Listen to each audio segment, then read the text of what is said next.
प्रिय भक्तों, शुक्रवार के इस पावन दिन पर आज हम सुनेंगे संतोषी माता की पवित्र व्रत कथा, जिसे श्रद्धा और विश्वास के साथ सुनने से माता अपने भक्तों की सभी मनोकामनाएं पूर्ण करती हैं और जीवन में सुख समृद्धि प्रदान करती हैं। संतोषी माता व्रत कथा। एक बुढ़िया थी, उसके 7 बेटे थे। 6 कमाने वाले थे जबकि एक निकम्मा था। बुढ़िया 6 बेटों की रसोई बनाती, भोजन कराती और उनसे जो कुछ जूठन बचती वह 7वें को दे देती। एक दिन वह पत्नी से बोला, देखो मेरी माँ को मुझ पर कितना प्रेम है। वह बोली, क्यों नहीं, सबका झूठा जो तुमको खिलाती है।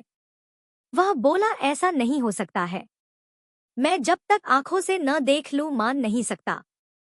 बहू हंसकर बोली, देख लोगे तब तो मानोगे।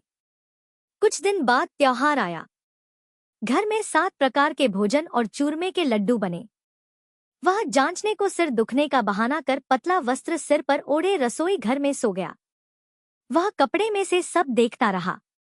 6 भाई भोजन करने आए। उसने देखा, माँ ने उनके लिए सुंदर आसन बिछा नाना प्रकार की रसोई परोसी और आग्रह करके उन्हें जमाया। वह देखता रहा। 6 भोजन करके उठे तब माँ ने उनकी झूठी थालियों में से लड्डुओं के टुकड़े उठाकर एक लड्डू बनाया। जूठन साफ कर बुढ़िया माँ ने उसे पुकारा, बेटा 6 भाई भोजन कर गए, अब तू ही बाकी है, उठ तू कब खाएगा। वह कहने लगा, माँ मुझे भोजन नहीं करना, मैं अब परदेश जा रहा हूँ। माँ ने कहा, कल जाता हो तो आज चला जा। वह बोला, हाँ आज ही जा रहा हूँ। यह कहकर वह घर से निकल गया। 7वें बेटे का परदेश जाना चलते समय पत्नी की याद आ गई। वह गौशाला में कंडे उपले थाप रही थी। वहां जाकर बोला, हम जावे परदेश आवेंगे कुछ काल, तुम रहियो संतोष से धर्म आपनो पाल। वह बोली, जाओ पिया आनंद से हमारो सोच हटाए, राम भरोसे हम रहें ईश्वर तुम्हें सहाय। 2 निशानी आपन देख धरू में धीर, सुधी मती हमारी बिसारियो रखियो मन गंभीर। वह बोला, मेरे पास तो कुछ नहीं, यह अंगूठी है सो ले और अपनी कुछ निशानी मुझे दे। वह बोली, मेरे पास क्या है, यह गोबर भरा हाथ है। यह कहकर उसकी पीठ पर गोबर के हाथ की थाप मार दी। वह चल दिया। चलते चलते दूर देश पहुंचा। परदेश में नौकरी वहां एक साहूकार की दुकान थी। वहां जाकर कहने लगा, भाई मुझे नौकरी पर रख लो। साहूकार को जरूरत थी, बोला रह जा। लड़के ने पूछा, तनख्वाह क्या दोगे। साहूकार ने कहा, काम देखकर दाम मिलेंगे। साहूकार की नौकरी मिली। वह सुबह 7 बजे से 10 बजे तक नौकरी बजाने लगा। कुछ दिनों में दुकान का सारा लेन देन, हिसाब किताब, ग्राहकों को माल बेचना सारा काम करने लगा। साहूकार के 7-8 नौकर थे, वे सब चक्कर खाने लगे। यह तो बहुत होशियार बन गया। सेठ ने भी काम देखा और 3 महीने में ही उसे आधे मुनाफे का हिस्सेदार बना लिया। वह कुछ वर्ष में ही नामी सेठ बन गया और मालिक सारा कारोबार उस पर छोड़कर चला गया। पति की अनुपस्थिति में सास का अत्याचार, इधर उसकी पत्नी को सास ससुर दो ख देने लगे। सारी गृहस्थी का काम कराके उसे लकड़ी लेने जंगल में भेजते। इस बीच घर के आटे से जो भूसी निकलती उसकी रोटी बनाकर रख दी जाती और फूटे नारियल की नारेली में पानी। एक दिन वह लकड़ी लेने जा रही थी। रास्ते में बहुत सी स्त्रियां संतोषी माता का व्रत करती दिखाई दी। संतोषी माता का व्रत, वह वहां खड़ी होकर कथा सुनने लगी और पूछा, बहनों तुम किस देवता का व्रत करती हो और उसके करने से क्या फल मिलता है। यदि तुम इस व्रत का विधान मुझे समझा कर कहोगे तो मैं तुम्हारा बड़ा एहसान मानूंगी। तब उनमें से एक स्त्री बोली, सुनो, यह संतोषी माता का व्रत है। इसके करने से निर्धनता दरिद्रता का नाश होता है और जो कुछ मन में कामना हो सब संतोषी माता की कृपा से पूरी होती है। तब उसने उससे व्रत की विधि पूछी। संतोषी माता व्रत विधि, वह भक्तिनी स्त्री बोली, 1.25 आने का गुड़ चना लेना, इच्छा हो तो 5.25 आने का लेना या 1.25 रुपए का भी सहूलियत के अनुसार लाना।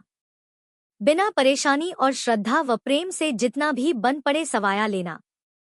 प्रत्येक शुक्रवार को निराहार रहकर कथा सुनना, इसके बीच क्रम टूटे नहीं, लगातार नियम पालन करना। सुनने वाला कोई न मिले तो घी का दीपक जला उसके आगे या जल के पात्र को सामने रखकर कथा कहना। जब कार्य सिद्ध न हो नियम का पालन करना और कार्य सिद्ध हो जाने पर व्रत का उद्यापन करना। 3 मास में माता फल पूरा करती है। यदि किसी के ग्रह खोटे भी हों तो भी माता वर्ष भर में कार्य सिद्ध करती है। फल सिद्ध होने पर उद्यापन करना चाहिए, बीच में नहीं। उद्यापन में 2.5 सेर आटे का खाजा तथा इसी परिमाण से खीर तथा चने का साग करना। 8 लड़कों को भोजन कराना, जहां तक मिले देवर, जेठ, भाई बंधु के हों, न मिले तो रिश्तेदारों और पास पड़ोसियों को बुलाना। उन्हें भोजन करा यथाशक्ति दक्षिणा दे माता का नियम पूरा करना। उस दिन घर में खटाई न खाना। यह सुन बुढ़िया के लड़के की बहू चल दी। व्रत का प्रण करना और मां संतोषी का दर्शन देना। रास्ते में लकड़ी के बोझ को बेच दिया और उन पैसों से गुड़चना ले माता के व्रत की तैयारी कर आगे चली और सामने मंदिर देखकर पूछने लगी, यह मंदिर किसका है? सब कहने लगे, संतोषी माता का मंदिर है। यह सुनकर माता के मंदिर में जाकर चरणों में लोटने लगी। दीन हो विनती करने लगी, मां मैं निपट अज्ञानी हूँ, व्रत के कुछ भी नियम नहीं जानती, मैं दुखी हूँ। हे माता, जगत जननी मेरा दुख दूर कर, मैं तेरी शरण में हूँ। माता को दया आई। एक शुक्रवार बीता कि दूसरे को उसके पति का पत्र आया और तीसरे शुक्रवार को उसका भेजा हुआ पैसा आ पहुंचा। यह देख जेठ जेठानी मुंह सिकोड़े लगे। लड़के ताने देने लगे, काकी के पास पत्र आने लगे, रुपया आने लगा, अब तो काकी की खातिर बढ़ेगी। बेचारी सलता से कहती, भैया कागज आवे रुपया आवे, हम सब के लिए अच्छा है। ऐसा कहकर आंखों में आंसू भरकर संतोषी माता के मंदिर में मातेश्वरी के चरणों में गिरकर रोने लगी। माँ, मैंने तुमसे पैसा कब मांगा है? मुझे पैसे से क्या काम है? मुझे तो अपने सुहाग से काम है। मैं तो अपने स्वामी के दर्शन मांगती हूँ। तब माता ने प्रसन्न होकर कहा, जा बेटी, तेरा स्वामी आएगा। यह सुनकर खुशी से बावली होकर घर में जा काम करने लगी। अब संतोषी माँ विचार करने लगी, इस भोली पुत्री को मैंने कह तो दिया कि तेरा पति आएगा, लेकिन कैसे? वह तो इसे स्वप्न में भी याद नहीं करता। उसे याद दिलाने को मुझे ही जाना पड़ेगा। इस तरह माताजी उस बुढ़िया के बेटे के पास जा स्वप्न में प्रकट हो कहने लगी, साहूकार के बेटे, सो रहा है या जागता है? वह कहने लगा, माता सोता भी नहीं, जागता भी नहीं हूँ, कहो क्या आज्ञा है? माँ कहने लगी, तेरे घर बार कुछ है कि नहीं? वह बोला, मेरे पास सब कुछ है, माँ बाप है, बहू है, क्या कमी है? माँ बोली, भोले पुत्र, तेरी बहू घोर कष्ट उठा रही है, तेरे माँ बाप उसे परेशानी दे रहे हैं। वह तेरे लिए तरस रही है, तू उसकी सुध ले। वह बोला, हाँ माताजी, यह तो मालूम है, परंतु जाऊं तो कैसे? परदेश की बात है, लेन देन का कोई हिसाब नहीं, कोई जाने का रास्ता नहीं आता, कैसे चला जाऊं? माँ कहने लगी, मेरी बात मान, सवेरे नहा धोकर संतोषी माता का नाम ले, घी का दीपक जला दंडवत कर दुकान पर जा बैठ। देखते देखते सारा लेन देन चुक जाएगा, जमा का माल बिक जाएगा, सांझ होते होते धन का भारी ठेर लग जाएगा। अब बूढ़े की बात मानकर वह नहा धोकर संतोषी माता को दंडवत घी का दीपक जला दुकान पर जा बैठा। थोड़ी देर में देने वाले रुपया लाने लगे, लेने वाले हिसाब लेने लगे। कोटे में भरे सामान के खरीददार नकद दाम दे सौदा करने लगे। शाम तक धन का भारी ठेर लग गया। मन में माता का नाम ले चमत्कार देख प्रसन्न हो घर ले जाने के वास्ते गहना कपड़ा सामान खरीदने लगा। यहाँ काम से निपट तुरंत घर को रवाना हुआ। उधर उसकी पत्नी जंगल में लकड़ी लेने जाती है, लौटते वक्त माताजी के मंदिर में विश्राम करती। वह तो उसके प्रतिदिन रुकने का जो स्थान ठहरा। धूल उड़ती देख वह माता से पूछती है, हे माता, यह धूल कैसे उड़ रही है? माता कहती है, हे पुत्री, तेरा पति आ रहा है। अब तू ऐसा कर, लकड़ियों के 3 बोझ बना ले, एक नदी के किनारे रख और दूसरा मेरे मंदिर पर व तीसरा अपने सिर पर। तेरे पति को लकड़ियों का गट्ठर देख मोह पैदा होगा, वह यहाँ रुकेगा, नाश्ता पानी खाकर माँ से मिलने जाएगा। तब तू लकड़ियों का बोझ उठाकर जाना और चौक में गट्ठर डालकर जोर से आवाज लगाना, लो सासू जी, लकड़ियों का गट्ठर लो, भूसी की रोटी दो, नारियल के खेपड़े में पानी दो, आज मेहमान कौन आया है। माताजी से बहुत अच्छा कहकर वह प्रसन्न मन से लकड़ियों के 3 गट्ठर बनाई। एक नदी के किनारे पर और एक माताजी के मंदिर पर रखा। इतने में मुसाफिर आ पहुंचा। सूखी लकड़ी देख उसकी इच्छा उत्पन्न हुई कि हम यहीं पर विश्राम करें और भोजन बनाकर खा पीकर गांव जाएं। इसी तरह रुककर भोजन बना, विश्राम करके गांव को गया। सबसे प्रेम से मिला। उसी समय सिर पर लकड़ी का गट्ठर लिए वह उतावली सी आती है। लकड़ियों का भारी बोझ आंगन में डालकर जोर से 3 आवाज देती है, लो सासू जी, लकड़ियों का गट्ठर लो, भूसी की रोटी दो। आज मेहमान कौन आया है? यह सुनकर उसकी सास बाहर आकर अपने दिए हुए कष्टों को भुलाने हेतु कहती है, बहू ऐसा क्यों कहती है? तेरा मालिक ही तो आया है। आ बैठ, मीठा भात खा, भोजन कर, कपड़े गहने पहन। उसकी आवाज सुन उसका पति बाहर आता है। अंगूठी देख व्याकुल हो जाता है। माँ से पूछता है, माँ यह कौन है? माँ बोली, बेटा यह तेरी बहू है। जब से तू गया है तब से सारे गांव में भटकती फिरती है। घर का कामकाज कुछ करती नहीं, 4 पहर आकर खा जाती है। वह बोला, ठीक है माँ, मैंने इसे भी देखा और तुम्हें भी। अब दूसरे घर की ताली दो, उसमें रहूंगा। माँ बोली, ठीक है, जैसी तेरी मर्जी। तब वह दूसरे मकान की तीसरी मंजिल का कमरा खोल सारा सामान जमाया। एक दिन में राजा के महल जैसा ठाट-बाट बन गया। अब क्या था? बहू सुख भोगने लगी। इतने में शुक्रवार आया। शुक्रवार व्रत के उद्यापन में हुई भूल। क्या खटाई का इस्तेमाल उसने पति से कहा, मुझे संतोषी माता के व्रत का उद्यापन करना है। पति बोला, खुशी से कर लो। वह उद्यापन की तैयारी करने लगी। जेठानी के लड़कों को भोजन के लिए कहने गई। उन्होंने मंजूर किया, परंतु पीछे से जेठानी ने अपने बच्चों को सिखाया, देखो भोजन के समय खटाई मांगना, जिससे उसका उद्यापन पूरा न हो। लड़के जीमने आए, खीर खाना पेट भर खाया, परंतु बाद में खाते ही कहने लगे, हमें खटाई दो, खीर खाना हमको नहीं भाता, देखकर अरुचि होती है। वह कहने लगी, भाई खटाई किसी को नहीं दी जाएगी, यह तो संतोषी माता का प्रसाद है। लड़के उठ खड़े हुए, बोले, पैसा लाओ। भोली बहू कुछ जानती नहीं थी, उन्हें पैसे दे दिए। लड़के उसी समय हट करके इमली खटाई ले खाने लगे। यह देखकर बहू पर माताजी ने कोप किया। राजा के दूत उसके पति को पकड़ कर ले गए।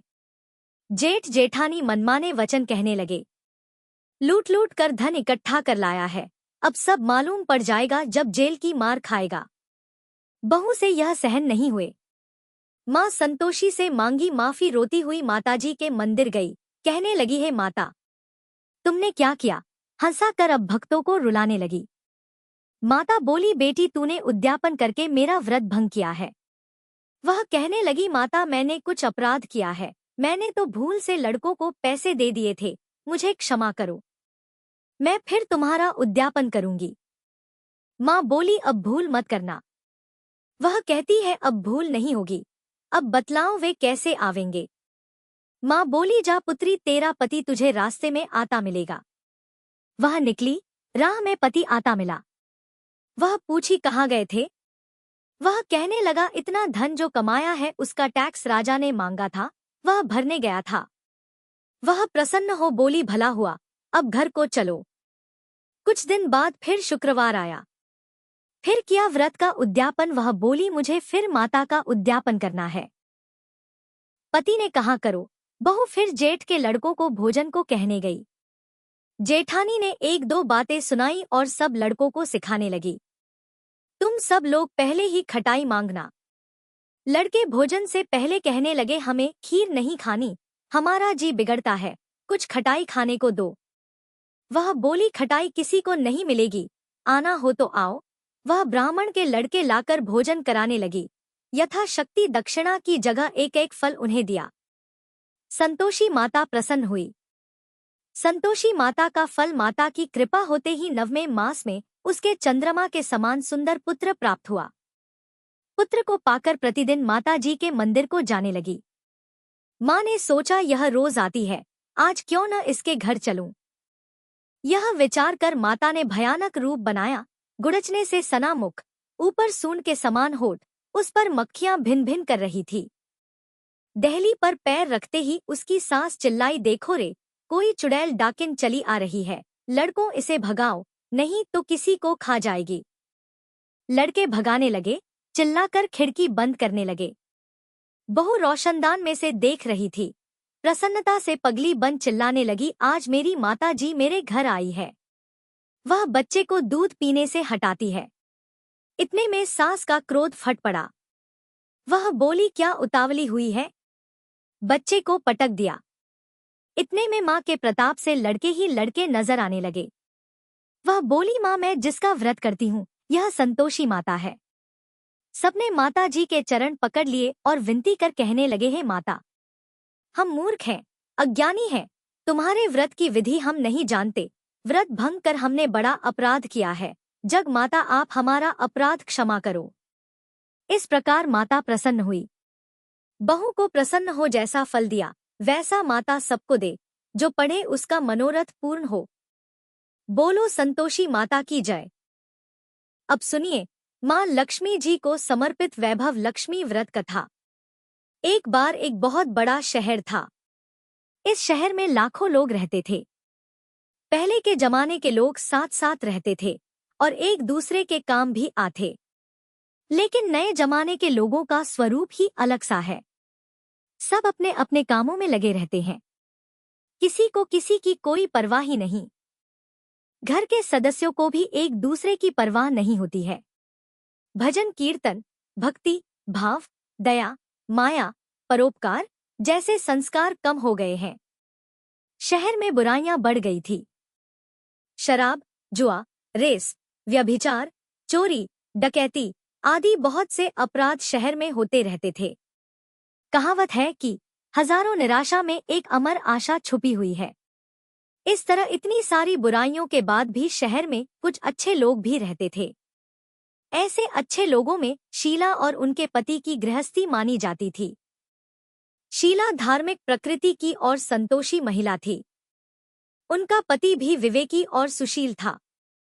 शीला और उनका पति ईमानदारी से जीते थे। वे कभी किसी की बुराई नहीं करते थे और प्रभु भजन में अच्छी तरह अपना समय बिता रहे थे। उनकी गृहस्थी आदर्श गृहस्थी थी और शहर के लोग उनकी गृहस्थी की सराहना किया करते थे। शीला का परिवार इसी तरह हंसी खुशी रह रहा था। पर कहा जाता है कि कर्म की गति अटल है। विधाता के लिखे लेख को कोई नहीं समझ सकता। इंसान का भाग्य क्षण भर में ही राजा को रंक बना देता है और रंक को राजा। शीला के पति के पिछले जन्म के कर्म भोगने बाकी रह गए थे कि वह बुरे लोगों से संगत कर बैठा। वह जल्द से जल्द करोड़पति होने के सपने देखने लगा। इसलिए वह गलत रास्ते पर चल पड़ा और करोड़पति होने के बजाय वह रोडपति बन गया। यानी रास्ते पर भटकते भिखारी की तरह उसकी स्थिति हो गई थी। शहर में शराब, जुआ, रेस, चरस, गांजा आदि बुराइयां फैली हुई थी। उसमें शीला का पति भी फंस गया। दोस्तों के साथ उसे भी शराब की लत हो गई। जल्द से जल्द पैसा वाला बनने के लालच में दोस्तों के साथ वह रेस जुआ भी खेलने लगा। इस तरह बचाई हुई धनराशि, पत्नी के गहने सब कुछ रेस जुए में उसने गंवा दिया। समय के परिवर्तन के साथ घर में दरिद्रता और भूखमरी फैल गई। अब सुख से खाने के बजाय 2 वक्त के भोजन के भी लाले पड़ गई और शीला को पति की गालियां खाने का समय आ गया था। शीला सुशील और संस्कारी स्त्री थी। उसको पति के बर्ताव से बहुत दुख हुआ, किंतु वह भगवान पर भरोसा करके बड़ा दिल रखकर दुख सहने लगी। कहा जाता है कि सुख के पीछे दुख और दुख के पीछे सुख आता ही है। इसलिए दुख के बाद सुख भी आएगा ही। ऐसी श्रद्धा और विश्वास के साथ शीला अब प्रभु भक्ति में लीन रहने लगी। इस तरह शीला दुख सहते सहते भगवान के ध्यान में अपना समय बिताने लगी। अचानक एक दिन दोपहर में उनके द्वार पर किसी ने दस्तक दी। शीला सोच में पड़ गई कि मुझ जैसे गरीब के घर पर इस समय भला कौन आया होगा। फिर भी द्वार पर आए हुए अतिथि का आदर करना चाहिए। ऐसे आर्य धर्म के संस्कार वाली शीला ने खड़े होकर द्वार खोला। देखा तो एक मांझी खड़ी थी। वे बड़ी उम्र की लगती थी, किंतु उनके चेहरे पर अलौकिक तेज निखर रहा था। उनकी आंखों में से मानो अमृत बह रहा हो। उनका भव्य चेहरा करुणा और प्यार से छलक रहा था। उनको देखते ही शीला के मन में अपार शांति छा गई।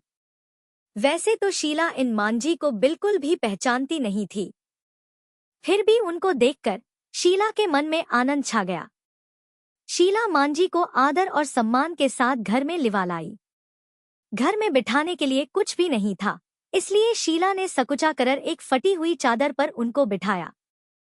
मांझी ने शीला से कहा, क्यों शीला, मुझे पहचाना नहीं? शीला ने थोड़ा हिचकिचाना, जी आपको तो देखते ही बहुत खुशी हो रही है, बहुत शांति मिल रही है। ऐसा लगता है कि मैं बहुत दिनों से जिसे ढूंढ रही थी वे आप ही है, पर मैं आपको पहचान नहीं सकती। मां जी ने हंसकर कहा, क्यों बेटी भूल गई? हर शुक्रवार को लक्ष्मी जी के मंदिर में भजन कीर्तन होते रहते हैं, तब मैं भी वहीं आती हूँ। वहाँ हर शुक्रवार को हम मिलते हैं। पति गलत रास्ते पर चलने लगा, तब से शीला बहुत दुखी हो गई थी और दुख के मारे अब वह लक्ष्मी जी के मंदिर भी नहीं जाती थी। बाहरी लोगों के साथ नजरें मिलाने में भी उसे शर्म आती थी। उसने मांझ के कहने पर अपनी याददाश्त पर जोर दिया, लेकिन वह मांझी उसे याद ही नहीं आ पा रही थी। तब मांझी ने कहा, बेटी तू लक्ष्मी जी के मंदिर में कितने मधुर भजन गाती थी, अब तू वहां दिखाई नहीं देती थी, इसलिए मुझे लगा कि पता नहीं तू क्यों नहीं आती है। कहीं बीमार तो नहीं हो गई ना, ऐसा सोचकर ही मैं तुझसे मिलने चली आई हूँ। मांझी के अति प्रेम भरे शब्दों से शीला का हृदय पिघल गया था। उसकी आंखों में आंसू आ गए और मांझी के सामने वह बिलख बिलख कर रोने लगी। यह देखकर मांझी शीला के पास गई और उसकी सिसक पीठ पर प्यार भरा हाथ फेर कर सांत्वना देने लगी। मांझी ने कहा, बेटी सुख और दुख तो धूप छांव की तरह होते हैं, धैर्य रखो बेटी, और तुझे परेशानी क्या है? तेरे दुख की बात मुझे सुना, तेरा मन हल्का हो जाएगा और तेरे दुख का कोई उपाय भी मिल जाएगा। मांझी की बात सुनकर शीला के मन को बहुत शांति मिली। फिर उसने मांझी से कहा, मां जी, मेरी गृहस्थी में भरपूर सुख और खुशियां थी। मेरे पति भी सुशील थे, अचानक हमारा भाग्य हमसे रूठ गया। मेरे पति बुरी संगति में फंस गए और बुरी आदतों के शिकार हो गए और अपना सब कुछ गवा बैठे। अब हम रास्ते के भिखारी जैसे बन गए हैं। यह सुनकर मां जी ने कहा, ऐसा कहा जाता है कि कर्म की गति न्यारी होती है। हर इंसान को अपने अपने कर्म भुगतने ही होते हैं, इसलिए बेटी तू चिंता मत कर, अब तू अपने कर्म भुगत चुकी है और अब तुम्हारे सुख के दिन अवश्य आएंगे। तू तो मां लक्ष्मी जी की भक्त है और मां लक्ष्मी जी तो प्रेम और करुणा की अवतार है। वे अपने भक्तों पर हमेशा ममता रखती हैं।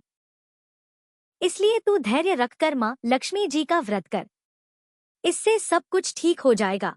मां लक्ष्मी जी का व्रत करने की बात सुनकर शीला के चेहरे पर चमक आ गई। उसने पूछा, मां लक्ष्मी जी का व्रत कैसे किया जाता है? वह मुझे समझाइए, मैं यह व्रत अवश्य करूंगी। मां जी ने कहा, बेटी मां लक्ष्मी जी का व्रत बहुत सरल है। इसे वरद लक्ष्मी व्रत या वैभव लक्ष्मी व्रत भी कहा जाता है। यह व्रत करने वाले की सारी मनोकामनाएं पूरी हो जाती हैं और वह सुख समृद्धि और यश की प्राप्ति करता है। ऐसा कहकर मां जी वैभव लक्ष्मी व्रत की विधि कहने लगी। बेटी, वैभव लक्ष्मी व्रत वैसे तो बहुत ही सरल सा व्रत है, किंतु कई लोग इस व्रत को गलत तरीके से करते हैं, इसलिए उसका कोई भी फल नहीं मिलता।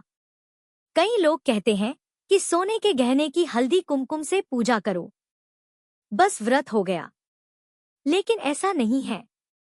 कोई भी व्रत शास्त्रीय विधि से करना चाहिए, तभी भी उसका फल मिलता है। सच्ची बात यह है कि सोने के गहनों का भी विधि से पूजन करना चाहिए। व्रत की उद्यापन विधि भी शास्त्रीय विधि से करनी चाहिए। यह व्रत शुक्रवार को ही करना चाहिए। प्रातःकाल स्नान करके स्वच्छ कपड़े पहनो और सारा दिन जय मां लक्ष्मी का जाप करते रहो। किसी की निंदा नहीं करनी चाहिए।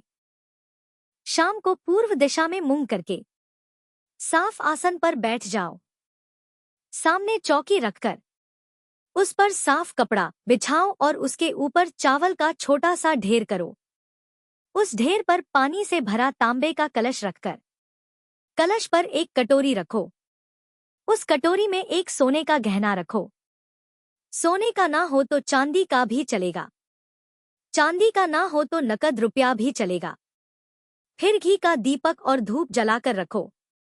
माँ लक्ष्मी जी के बहुत स्वरूप हैं और माँ लक्ष्मी जी को श्री यंत्र अति प्रिय है।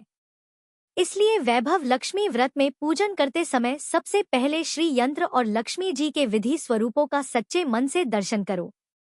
उसके बाद लक्ष्मी स्तवन का पाठ करो। बाद में कटोरी में रखे हुए गहने या रुपयों को हल्दी कुमकुम और अक्षत चढ़ाकर पूजा करो और लाल रंग का पुष्प चढ़ाओ। शाम को कोई मीठी चीज बनाकर उसका प्रसाद रखो। ना हो सके तो शक्कर या गुड़ का भी भोग लगा सकते हो। फिर आरती करके 11 बार सच्चे हृदय से जय मां लक्ष्मी बोलो। बाद में 11 या 21 शुक्रवार यह व्रत करने का दृढ़ संकल्प मां के सामने करो और आपकी जो भी मनोकामना हो वह पूरी करने की मां लक्ष्मी जी से विनती करो। फिर मां का प्रसाद सब में बांट दो। थोड़ा प्रसाद अपने लिए भी रख लो। अगर आप में शक्ति हो तो सारा दिन उपवास रखो और सिर्फ प्रसाद खाकर शुक्रवार का व्रत करो। शक्ति ना हो तो एक बार शाम को प्रसाद ग्रहण करते समय खाना खा लो। बाद में कटोरी में रखा गहना या रुपया ले लो। कलश का पानी तुलसी की क्यारी में डाल दो और चावल पक्षियों को डाल दो। इसी तरह शास्त्रीय विधि से व्रत करने से उसका फल अवश्य मिलता है। इस व्रत के प्रभाव से सब प्रकार की विपत्ति दूर होकर आदमी धनवान हो जाता है। संतान ना हो तो उसे संतान की प्राप्ति होती है। सौभाग्यवती स्त्री का सौभाग्य अखंड रहता है। कुमारी लड़की को मनभावन पति मिलता है। मांझी के मुख से यह सुनकर शीला बहुत आनंदित हो गई। फिर पूछने लगी, माँ आपने वैभव लक्ष्मी व्रत की जो शास्त्रीय विधि बताई है वैसे मैं अवश्य करूंगी, किंतु उसकी उद्यापन विधि किस तरह करनी चाहिए यह भी कृपा करके सुनाइए। माँ जी ने कहा 11 या 21 जो भी मन्नत मांगी हो उतने शुक्रवार यह वैभव लक्ष्मी व्रत पूरी श्रद्धा और भावना से करना चाहिए। व्रत के आखिरी शुक्रवार को खीर का नैवेद्य रखो। पूजन विधि हर शुक्रवार को वैसे ही करते हैं जैसी आपने पहले व्रत में करी है। पूजन विधि के बाद श्रीफल तोड़ो और कम से कम 7 कुंवारी या सौभाग्यशाली स्त्रियों को कुमकुम का तिलक करके वैभव लक्ष्मी व्रत की एक पुस्तक उपहार में देनी चाहिए। सबको खीर का प्रसाद देना चाहिए। फिर धन लक्ष्मी स्वरूप वैभव लक्ष्मी स्वरूप मां लक्ष्मी जी की छवि को प्रणाम करें। मां लक्ष्मी जी का यह स्वरूप वैभव देने वाला है। प्रणाम करके मन ही मन भावुकता से मां की प्रार्थना करते समय कह कि हे मां धन लक्ष्मी, हे मां वैभव लक्ष्मी, मैंने सच्चे हृदय से आपका व्रत पूर्ण किया है, तो हे मां हमारी मनोकामना पूर्ण कीजिए। हम सबका कल्याण कीजिए। जिसे संतान ना हो उसे संतान देना, सौभाग्यशाली स्त्री का सौभाग्य अखंड रखना, कुंवारी लड़की को मनभावन पति देना। मां आपका यह चमत्कारी वैभव लक्ष्मी व्रत जो करें उसकी सब विपत्ति दूर करना, सबको सुखी करना। हे मां आपकी महिमा अपरंपार है। मां जी से वैभव लक्ष्मी व्रत की शास्त्रीय विधि सुनकर शीला भाव विभोर हो उठी। उसे लगा मानो सुख का रास्ता मिल गया हो। उसने आंखें बंद करके मन ही मन उसी क्षण संकल्प लिया कि हे मां वैभव लक्ष्मी, मैं भी मां जी के कहे अनुसार श्रद्धापूर्वक शास्त्रीय विधि से वैभव लक्ष्मी व्रत 21 शुक्रवार तक करूंगी और व्रत की शास्त्रीय रीति के अनुसार उद्यापन भी करूंगी। शीला ने संकल्प करके जैसे ही आंखें खोली तो सामने कोई भी नहीं था। वह हैरान रह गई कि मांझी कहाँ गई। वह मांझी कोई दूसरा नहीं बल्कि साक्षात लक्ष्मी जी ही थी। शीला लक्ष्मी जी की भक्त थी, इसलिए अपने भक्त को रास्ता दिखाने के लिए मां लक्ष्मी देवी जी का रूप धारण करके शीला के पास आई थी। दूसरे दिन शुक्रवार था। प्रातःकाल स्नान करके स्वच्छ कपड़े पहनकर शीला मन ही मन श्रद्धा और भक्ति से जय मां लक्ष्मी का मन ही मन रटन करने लगी। सारा दिन किसी की निंदा नहीं की। शाम हुई तब हाथ पांव मुंह धोकर शीला पूर्व दिशा की ओर मुंह करके बैठी। घर में पहले तो बहुत सारे सोने के गहने थे, लेकिन पति ने गलत रास्ते पर चलकर सब गिरवी रख दिए थे, पर नाक की कील बच गई थी। नाक की कील निकालकर उसे धोकर शीला ने कटोरी में रख दी। सामने चौकी पर रुमाल रखकर मुट्ठी भर चावल का ढेर किया। उस पर तांबे का कलश पानी भर कर रखा। उसके ऊपर कील वाली कटोरी रखी। फिर विधि पूर्वक वंदना, स्तुति, पूजन वगैरह किया और घर में थोड़ी शक्कर थी, वह प्रसाद में रखकर वैभव लक्ष्मी व्रत किया। वह प्रसाद पहले पति को खिलाया। प्रसाद खाते ही पति के स्वभाव में अंतर आ गया। उस दिन उसने शीला को नहीं सताया भी नहीं। शीला को बहुत आनंद हुआ। उसके मन में वैभव लक्ष्मी व्रत के लिए श्रद्धा बढ़ गई थी। शीला ने पूर्ण श्रद्धा भक्ति भाव से 21 शुक्रवार तक व्रत किया। 21वें शुक्रवार को विधि पूर्वक उद्यापन विधि करके 7 स्त्रियों को वैभव लक्ष्मी व्रत की 7 पुस्तकें उपहार में दी। फिर माँ जी के धन लक्ष्मी स्वरूप की छवि को वंदन करके भक्ति भाव से मन ही मन प्रार्थना करने लगी कि हे माधन लक्ष्मी, मैंने आपका वैभव लक्ष्मी व्रत करने की मन्नत मानी थी। यह व्रत आज मैंने पूर्ण किया है। हे माँ, मेरी हर विपत्ति दूर करो, हमारा सबका कल्याण करो। जिससे संतान ना हो उसे संतान देना। सौभाग्यवती स्त्री का सौभाग्य अखंड रखना। कुंवारी लड़की को मनभावन पति देना। जो कोई आपका यह चमत्कारी वैभव लक्ष्मी व्रत करे, उसकी सब विपत्ति दूर करना, सबको सुखी करना। हे माँ, आपकी महिमा अपार है। ऐसा कहकर लक्ष्मी जी के धन्य लक्ष्मी स्वरूप की छवि को उसने प्रणाम किया। इस तरह शास्त्रीय विधि से शीला ने श्रद्धा से व्रत किया और तुरंत ही उसे फल भी मिल गया। उसका पति अब सही रास्ते पर चलने लगा और अच्छा आदमी बन गया तथा कड़ी मेहनत से व्यवसाय करने लगा। धीरे धीरे समय बदला और उसने शीला के गिरवी रखे गहने भी छुड़ा लिए। अब घर में धन की बाढ़ सी आ गई थी। घर में पहले जैसी सुख शांति छा गई। वैभव लक्ष्मी व्रत का प्रभाव देखकर मोहल्ले की दूसरी स्त्रियां भी शास्त्रीय विधि से वैभव लक्ष्मी का व्रत कर लगी।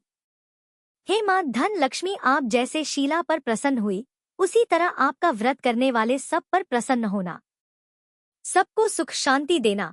जय माँ धन लक्ष्मी, जय माँ वैभव लक्ष्मी। तो भक्तों, यह थी संतोषी माता की पावन व्रत कथा। जो भी श्रद्धा और विश्वास के साथ इस कथा को सुनता या सुनाता है, माता उसकी सभी इच्छाएं पूर्ण करती है। जय संतोषी माता। अगर आपको यह कथा पसंद आई हो तो वीडियो को लाइक करें, शेयर करें और चैनल को सब्सक्राइब करना न भूलें।